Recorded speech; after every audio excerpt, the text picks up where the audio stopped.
Hi mga Beshi Waps! So for today's video, ang ating gagawa ng review ay ang ang Kagayaku 6-in-1 Rejuvenating Kit. Ito siya mga Beshi Wap.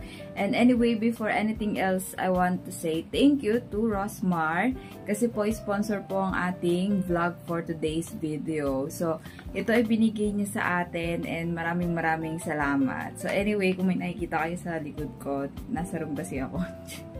Tinatamad ako mag-setup, so ganito na lang. Okay, so eto na nga ang Kagayaku Rejuvenating Set nila. 6-in-1 siya mga Beshi Wap. So, ibig sabihin, sa loob ng isang ganito is meron siyang 6 pieces na pwede mong gamitin sa yung Festlock.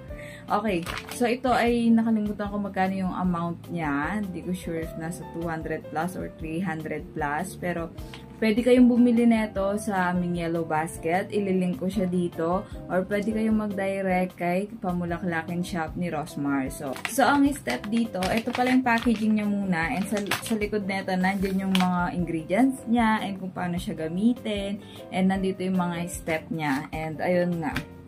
So ang sabi dito, meron kayong 6 na item sa loob ng isang package na to. So, ang pagbubukas nito is ganito siya mga Beshi Wap kasi may ziplock naman siya. Alam mo yon, hindi siya ziplock pala. Yung ganito, alam mo yung sa mga chichiring mamahalin, yung pwede mo pa siyang isara ulit. So, recyclable yung kanyang lalagyan. So, kung dadalhin mo yung skincare mo or itong Rejuve set na to, pwede siya mga Beshi Wap na gamitin pa din tong packaging niya. And Beshi Wap, sa loob nito, inuulit ko, merong 6 na piraso na laman. And of course, ang nilalaman nito is ang kanilang 24 oras. Ayan. 24 oras na rejuvenating toner.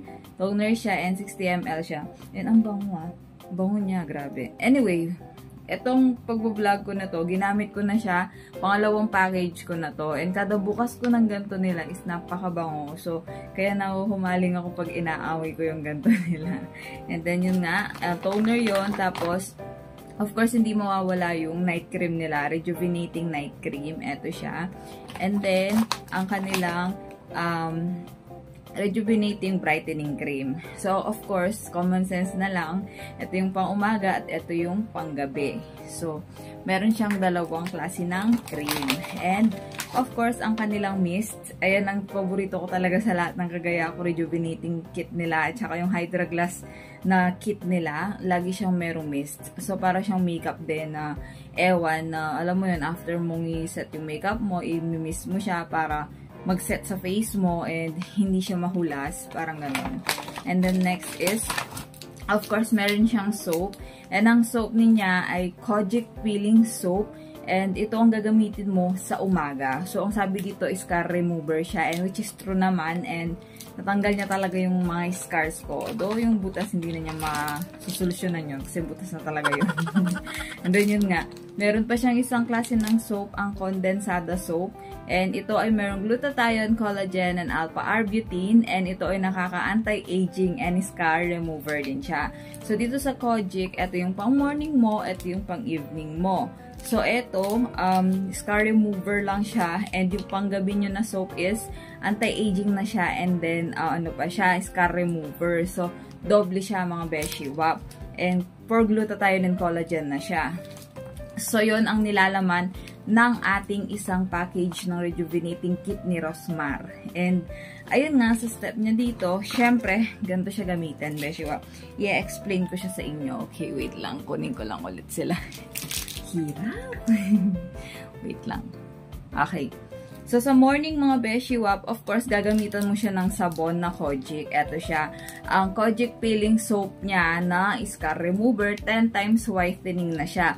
Kojic acid, dipalmitate, lactic acid, and niacinamide. Ayan siya. So, correct me if I'm wrong, if binibigkas ko mali yung mga words dito, no? So, after mo magsabon, of course, automatic na yan, magto-toner ka na.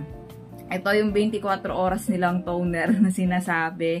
And ito nga, sabi niya nakakapag-dry siya ng pimples, which is true naman. Nag-dry talaga yung mga bagong pimples ko. And then, yun nga, toner. After mo sa toner, syempre, a-applyan mo na siya ng kanilang brightening cream na rejuvenating brightening cream. Ito siya. So, after mong i-apply itong brightening cream nila, of course, automatic, maglalagay ka na ng mist. Ito yung kanyang Milky Sunscreen Mist. O, diba? Ang galing. May brightening cream ka na, tapos meron ka pang mist na magsiset sa yung pinahid sa mukha. So, hindi ka mahuhulas the whole day. So, safe yan mga beshi wap. Hindi ka magiging hagardo bersosa. And syempre, yun ang morning routine. So, ngayon ituturo ko sa inyo yung evening naman. So, sa gabi, automatic ang sabon na gagamitin mo is itong panggabi. Alang naman yung pang umaga ulit. So, gagamitin mo itong condensada soap na glutathione, collagen, and alpha-arbutin na 10 times instant whitening, anti-aging, and scar remover. So, gagamitin mo siya sa PESLAC mo. And after nun, of course, again, ang toner naman. So, iisa lang ang toner na meron ang kanilang rejuvenating kit. So, ito ulit, toner, and then after ng toner, of course, ang panggabi niyang cream. Ito ang rejuvenating night cream. So, i-apply mo siya sa face mo, and after nun, hintayin mo lang siya mag-dry, and ilalagay mo na tong sunscreen mist. At doon, ang sabi niya dito, sunscreen mist siya. So, nasa sayo if gagamit ka pa sa gabi. Pero para sa akin, nung ako yung gumamit kasi neto, minsan, nag-a-apply ako pag gabi kasi di ba minsan mainit sa gabi. Alam mo yun, yung pagpapawisan ka. So, para hindi ka mapawisan, tulad ngayon, pinagpapawisan ako. So, para hindi mahulas yung nasa mukha mong pang night cream, is ginagamitan ko siya. Pero mas advisable kung gamitin mo na lang to sa umaga. Kasi sunscreen siya, Milky Sunscreen Mist. So, para makatipid ka, ito na lang sa umaga. Kahit di ka na mag-miss sa gabi, pero nasa sayo pa rin yan. Kung anong gusto mo, choice mo yan, buhay mo yan. Charis. Pero yun nga mga beshi wap. Ang masasabi ko dito sa kit ng rejuvenating, if marami kang pimples guys, I recommend na gamitin mo to. Kasi mapapadry niya talaga yung pimples mo. At syempre, habang nakakailang balot ka nito, dun pa lang makikita mo yung result na nawawala pati yung mga blemishes and yung mga dark spot ng mukha mo. So, hindi naman porket nakaubos ka ng isang ganito is kikinis ka na agad. So, maraming beses ka pang gagamit nito. Siguro nasa 3 months, 4 months, gano'n. Do ako kasi, hindi na gano'n kalala yung nasa mukha ko nung ginamit ko to. Kaya, ganyan na siya. So, recommend ko sa inyo, huwag kayong magre-reklamo kung sa una wala siyang resulta kasi hindi naman agad-agad ng resulta guys. So yun, kung gusto nyo bumili neto, meron ako sa yellow basket. Click nyo na lang, ililink ko siya dito. If wala siya dito, nasa Katie's Vlogs TikTok ko siya, dun sa shop ko. Tignan nyo, and kung gusto nyo lang legit, pwede siya sa Pamulaklakin shop. Doon, legit lahat kasi siya nga ang nagbigay neto. So anyway, thank you Rosmar for this skincare product. And yun, beshi wap, 10 out of 10 ang aking rate dito sa rejuvenating kit nila. Kasi talagang totally madadry yung pimples mo and maglalighten yung scars mo. And ayun pa, anti-aging pa siya. Dibasan ka pa. So yun mga beshi wap. So, end ko na yung vlog and thank you for watching. Please subscribe to my YouTube channel, Katie's Vlogs, TikTok, Katie's Vlogs, Instagram, Katie's Vlogs, FB page, Katie's Vlogs. Follow nyo na rin po si Janice Vlogs. So, actually, gumamit din na nga to si Janice Vlogs kasi sobrang dami din niyang pimples and after niyang gamitin, nag-dry out yung kanyang mga pimples. So, panoorin niyo yung mga TikTok niya, makikita niyo doon yung pagmumukha niya ng before and after. So, yun lang mga beshi wap. Thank you for watching. Thank you again, Rosmar. Thank you guys. Bye, beshi wap.